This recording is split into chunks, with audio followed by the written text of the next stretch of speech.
신약성경 79쪽입니다. 마가복음 14장 3절에서 9절 말씀입니다. 신약성경 79쪽 마가복음 14장 3절에서 9절 말씀입니다.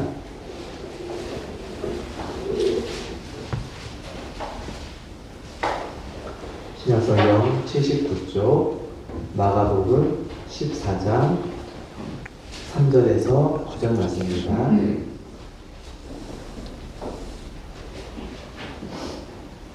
다 찾으셨으면 한 절씩 번갈아가면서 기도하겠습니다. 예수께서 베다니 나병 환자 시몬의 집에서 식사하실 때 한 여자가 매우 값진 향유 곧 순전한 나드 한 옥합을 가지고 와서 그 옥합을 깨뜨려 예수의 머리에 부으니 어떤 사람들이 화를 내어 서로 말하되 어찌하여 이 향유를 허비하는가? 이 향유를 300데나리온 이상에 팔아 가난한 자들에게 줄 수 있었겠도다 하며 그 여자를 책망하는지라. 예수께서 이르시되 가만두라. 너희가 어찌하여 그를 괴롭게 하느냐? 그가 내게 좋은 일을 하였느니라. 가난한 자들은 항상 너희와 함께 있으니 아무 때라도 원하는 대로 도울 수 있거니와 나는 너희와 항상 함께 있지 아니하리라. 그는 힘을 다하여 내 몸에 향유를 부어 내 장례를 미리 준비하였느니라. 함께 하겠습니다. 내가 진실로 너희에게 이르노니 온 천하에 어디서든지 복음이 전파되는 곳에는 이 여자가 행한 일도 말하여 그를 기억하리라 하시니라. 아멘. 이 시간 향유 성가대 찬양이 있겠습니다.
아멘.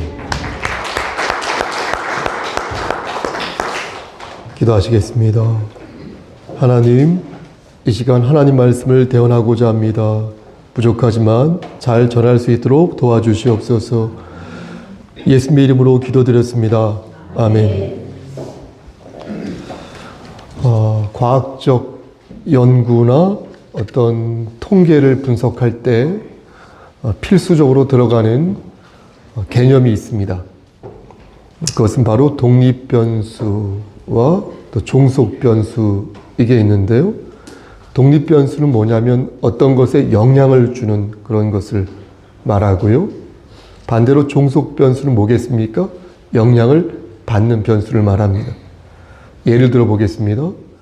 기도하는 시간을 내가 늘리면 일반적으로 유혹을 이기는 힘이 커진다. 이렇게 말씀드릴 수 있겠습니다. 그러니까 내가 기도하는 것이 독립변수라고 한다면 그렇게 해서 영향을 받아서 내 영성이 강해지는 것이 바로 종속변수다. 이렇게 말씀드릴 수 있겠습니다. 물리적 시간 대비로 반드시 결과가 그렇게 나오는 것은 아니죠. 하지만 대체로 그렇다는 것입니다. 대체로. 기도 많이 하면 유혹도 많이 이긴다. 대체로. 그런데 이 두 변수 사이에 매개 변수라는 게 있거든요. 중간에. 이것은 중간에서 무언가를 이렇게 전달하는 역할을 합니다. 앞에서 예를 든 것을 다시 예로 들어보겠습니다. 우리가 하나님께 기도를 자주 하면 혹은 많이 하면 우리의 영성이 강해지는데 여기는 여러 가지 조건이 있어야 한다는 것입니다. 예를 들면 진실하게 기도해야겠죠. 거짓으로 기도하면 안 되지 않습니까? 진실하게 기도해야 하는 그 조건이 있어요. 또 뭡니까? 절실하게 기도해야 되겠죠. 대충 안 되겠죠?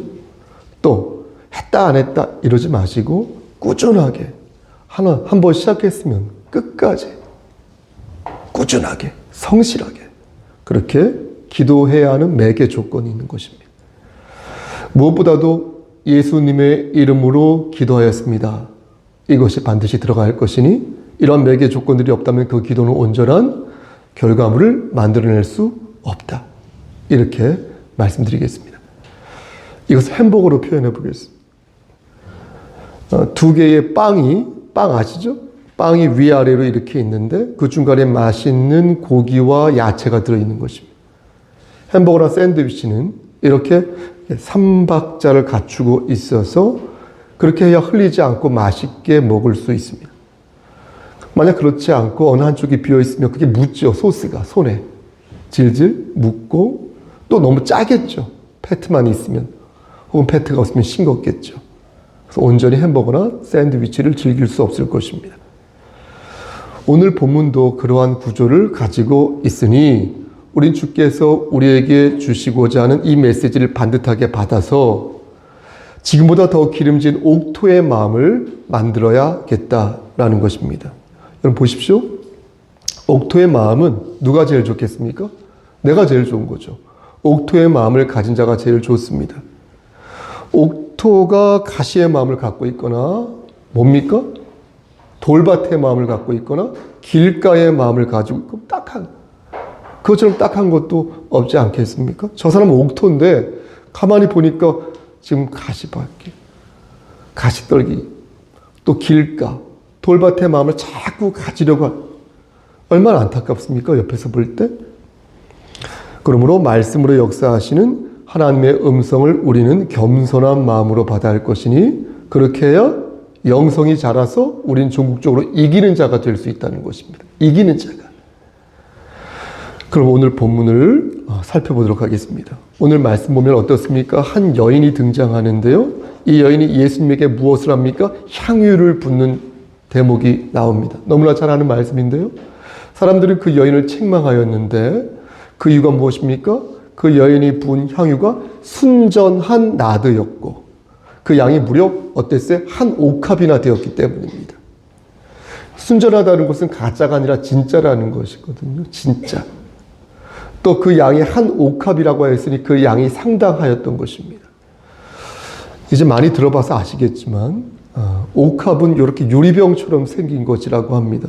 실제 본 적은 없고 사진을만 보았는데 그런 단지죠. 그런데 이 뚜껑이 없어가지고 이것을 사용하려면 단지의 입구를 부러뜨려야 했다고 합니다. 그러니까 참기름은 뭐죠? 이렇게 뚜껑을 닫았다 열었다 이렇게 하지 않습니까? 근데 이건 안 된다는 것이죠. 한 번 쓰면 다 써야 된다. 자료를 찾아보니까 한 옥합이라고 하면 그 보통 양이 500리터 아시죠? 500리터 정도의 양이라고 합니다. 우리가 이렇게 손에 쥐고 마시는 생수가 250리터 맞나요? 250리터 양 맞죠? 그러니까 2배 정도 되겠죠.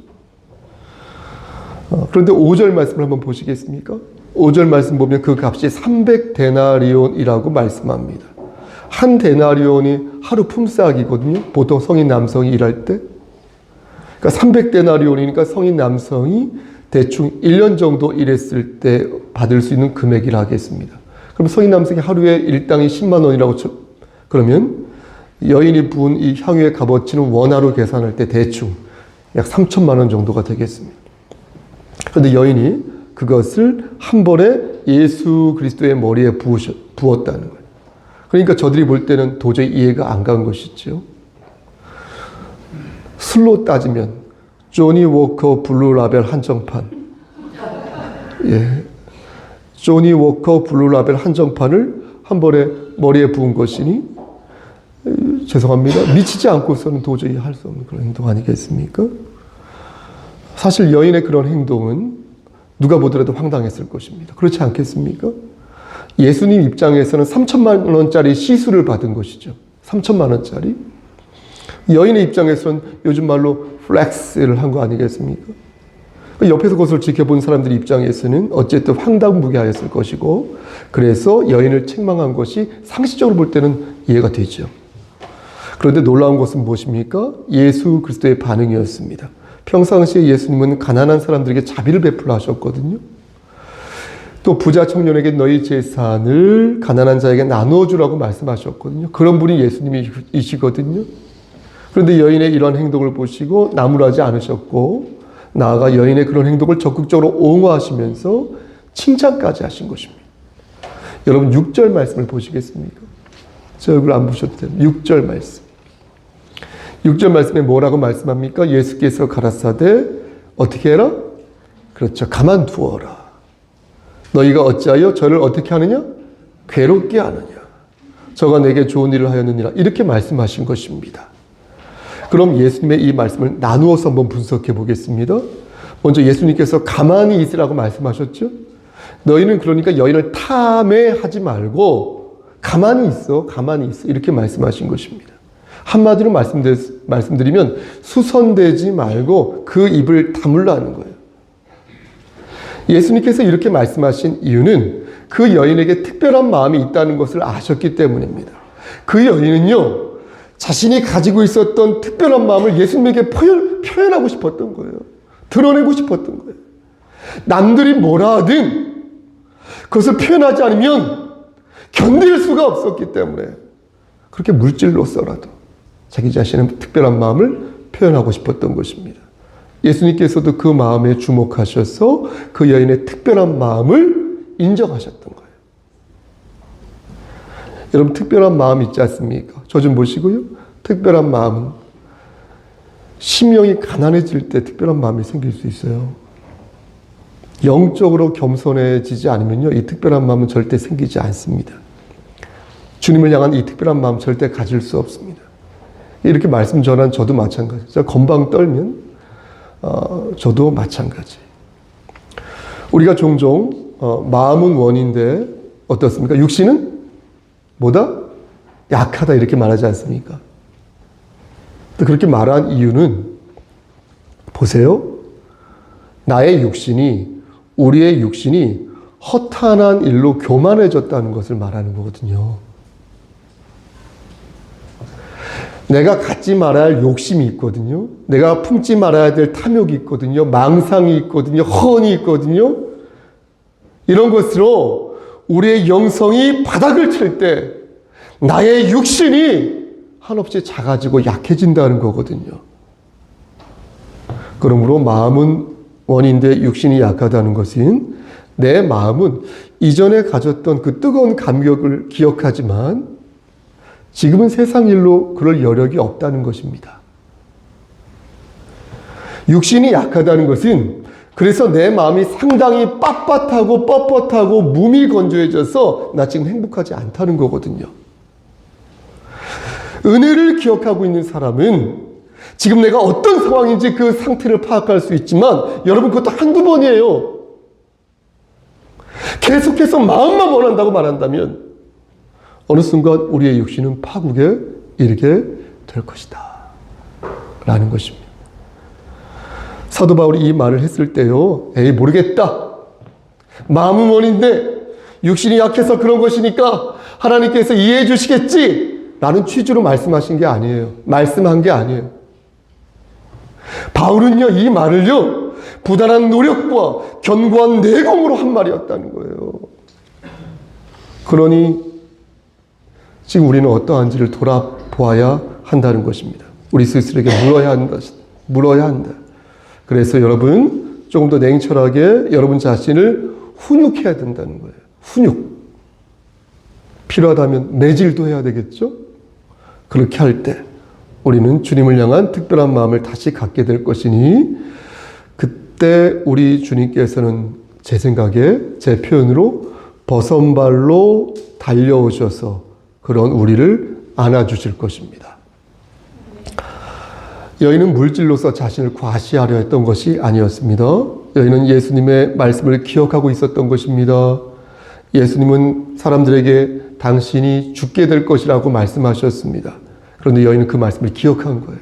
딴 사람들은 귓등으로 들었는데 여인은 그 말씀을 기억한 거예요. 그래서 향유를 부은 것이었습니다. 여러분 한번 생각해 보세요.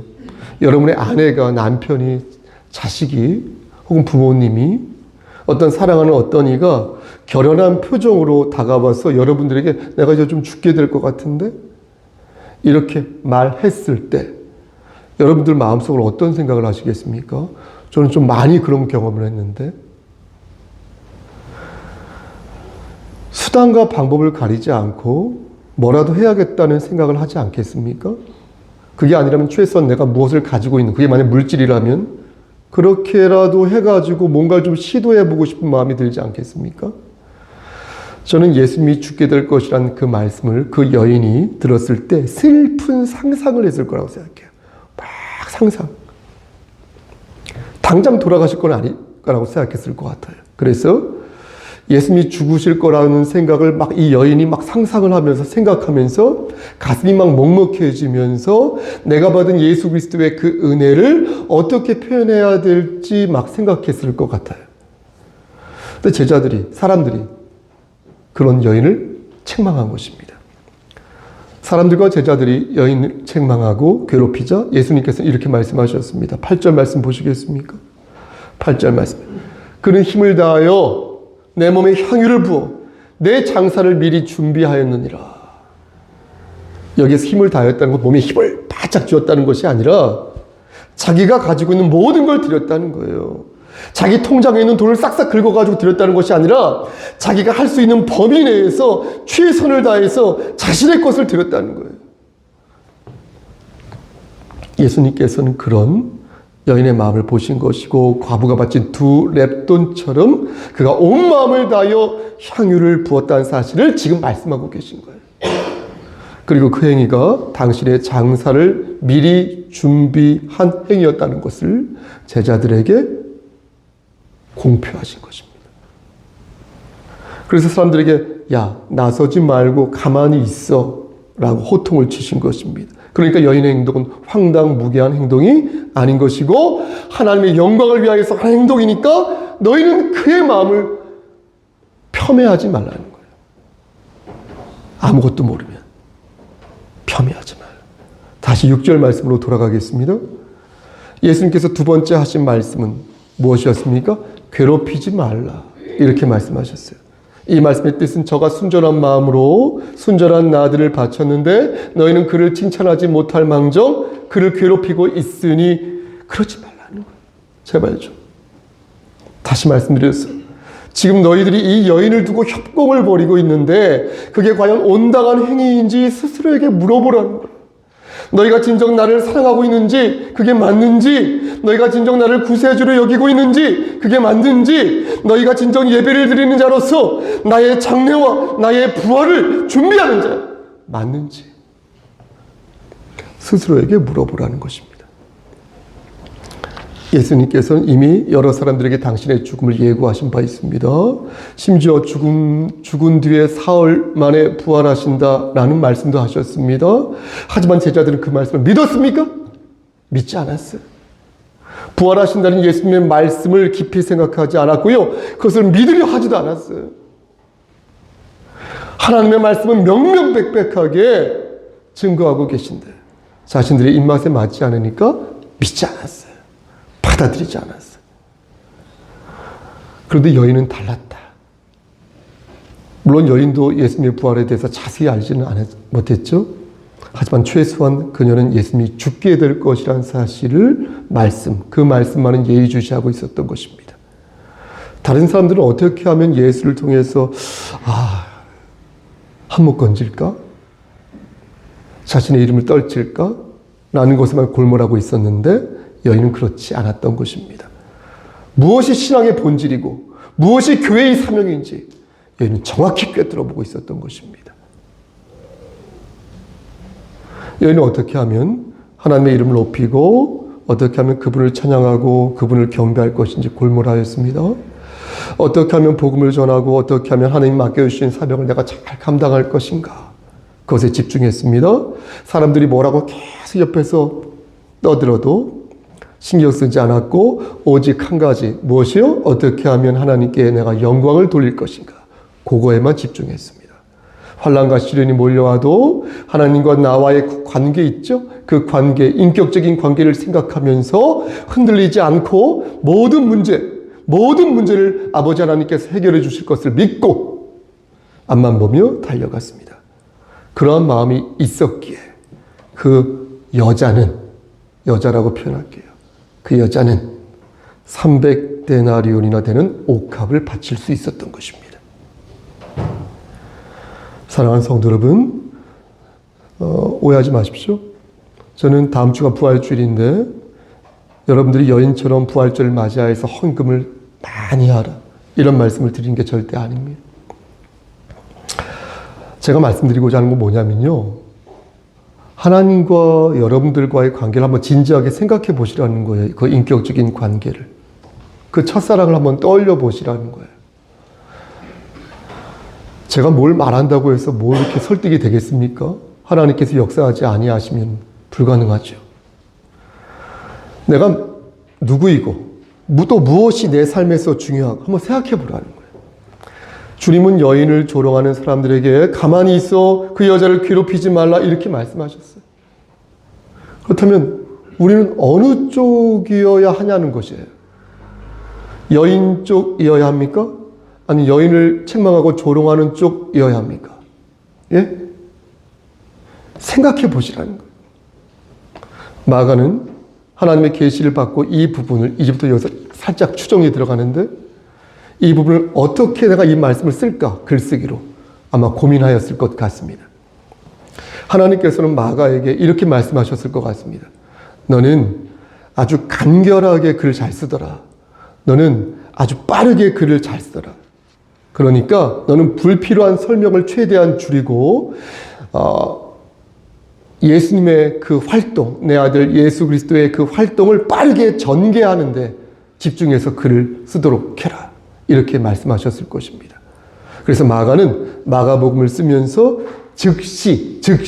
즉시라는 단어를 많이 사용했을 것이고 예수 그리스도의 인간적인 면모를 부각하면서 예수님의 신성과 인성을 모두 드러내는 데 주력했을 것입니다. 마가가. 오늘 본문도 여러분 보십시오. 하나님의 명을 받아 마가는 전략적으로 글쓰기를 한 것입니다. 이것은 제가 앞에서 말씀드린 햄버거의 형식이라 하겠습니다. 마가는 햄버거 안에 있는 그 고기 있죠. 팻. 그 고기를 강조하기 위해서 일부러 앞과 뒤에 말씀을 전혀 다른 것으로 배치하였으니 이는 마가가 보여준 글쓰기의 전략이라 하겠습니다. 이것은 곧 하나님께서 오늘 본문을 통하여 여러분들과 저에게 전하시고자 하는 바로 메시지이니 이것을 우리가 반듯하게 알려면 처음과 끝에 어떤 말씀이 있는지를 보아야겠습니다. 여러분 1절 말씀 한번 보시겠습니까? 1절과 2절 양방에 2절씩 있는데 1절 말씀 보면 대제사장들과 서기관들이 예수를 잡아 죽일 방책을 꿍꿍이 하는 장면을 볼 수 있습니다. 그렇죠? 아주 어두운 침침한 장면이라 하겠습니다. 여러분 이제 마지막 말씀 구절 한번 보시겠습니까? 10절과 11절 말씀을 보시겠습니까? 거기를 보면 가룟 유다가 예수를 팔기로 작정하면서 예수를 저희에게 넘겨줄 기회를 찾는 대목을 볼 수 있습니다. 이 또한 칙칙하고 침침하고 어두운 장면을 하겠습니다. 다시 말씀드려서 앞과 뒤에 그 말씀이 모두 슬프고 암울한 내용이 겹겹이 쌓여 있음을 볼 수 있는 것입니다. 앞에는 대제사장과 서기관이 있고 뒤에는 가룟 유다가 있는 것입니다. 그런데 놀라운 것은 무엇입니까? 중간의 말씀이 되겠습니다. 그 중간의 말씀이 바로 오늘 본문 말씀이니 그게 바로 여인의 특별한 마음이 들어있는 말씀이라는 것입니다. 마가는 여인의 이 마음을 강조하기 위해서 특별하게 어두운 장면을 앞과 뒤에 배치하여 글쓰기를 한 것이니 하나님께서 허락하신 말씀의 배열이라 하겠습니다. 어두움이라는 그 독립변수가 어두움이라는 종속변수를 이끌 수 있을 것이나 하지만 사실은 별처럼 빛나는 소망이 중간에 빛날 수 있다는 사실을 우리에게 가르치는 것입니다. 너희는 어두운 이 세상에서 빛을 잃지 말고 예수님을 향한 마음을 중심을 가지고 간직하고 있으라 우리에게 말씀하시는 것입니다. 말씀 마칩니다. 사랑하는 우리 성석교 성도 여러분, 얼굴 표정이 반응이 좀 시큰둥한데요. 그래도 한번 들어보십시오.